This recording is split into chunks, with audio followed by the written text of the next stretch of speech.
My name is Sarah Beth Merritt, and I studied abroad in China in Maymester. I'm a ceramics major, and this is my senior year. Two. One was the Great Wall of China and walking up it and just thinking of the thousands upon thousands of people and the history behind it and how many other people had stepped there before. And when you think of stairs, you think of steady, even things, but this was it's an ancient wall, so some of the rocks had settled, and the steps would go from you'd have to step up for a step. So that was pretty surreal. And then seeing the Terracotta Army, something that I had learned about as a kid in 6th grade history class, and then to see it in person, it's so surreal. I think our trip guide was pretty, he tried to cover all the bases, so making sure that we knew that maybe the water conditions weren't always the cleanest, and to bring extra things, and he told us about how much cash we would need and being aware of our valuables. One thing though that is, you really can't stress how much to pack less. It's really hard to compact. You're I'm going to China for a month. And so I brought a big suitcase and then a carry-on, and what we didn't realize going into that, because I wasn't the only one that did that, is that we had to carry that for a mile at one point. So we were carrying our own stuff for a while, so pack as light as possible. The course was art and architecture, so a lot of it was going to museums and viewing sites like the Terracotta Army, a lot of Buddhist temples, and learning the history and about the culture behind it. And for a week, when we were there in Hangzhou, we studied with students from Hangzhou Normal University, and we stayed at a campus hotel there.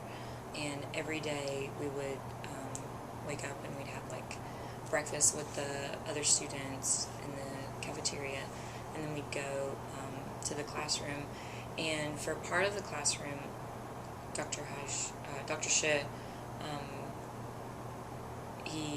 he would teach, and so he gave a lecture, which was similar to what we had at Georgia State.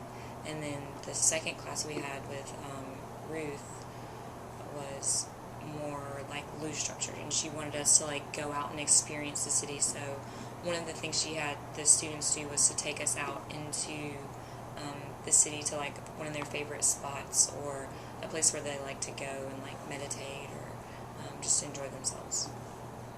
I had a roommate from the trip. We went to 4 major cities, and we stayed in different hotels in the cities.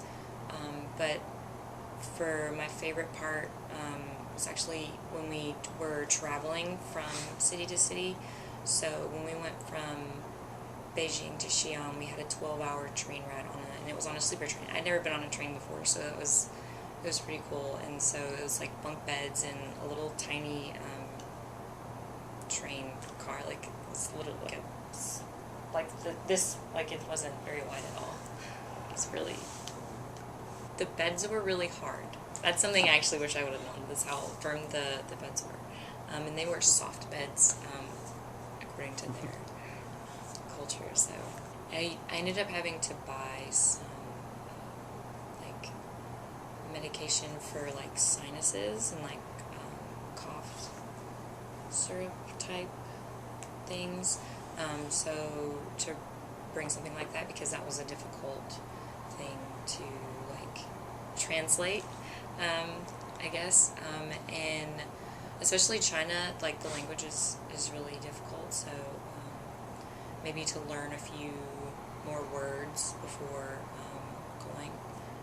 Well, as a ceramics major, I felt it was really inspiring, so things from the culture, the textiles over there, and their exquisite craftsmanship definitely had an impact on a standard that I would like to set for my work. And just keeping in mind that not only study abroad scholarships can pay for a study abroad, you can use any scholarship because it's still a college credit. It's savings, being frugal, I guess.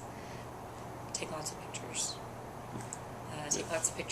And it's really easy to like stay up late and like I guess kind of hang out, but maybe to keep in mind to like balance your time while you're there and keep in mind to make the most out of it, and taking advantage of the cultural things while you're there, because it's really easy to say, let's go to a bar tonight, when you could go to like, we went to like see a kung fu show.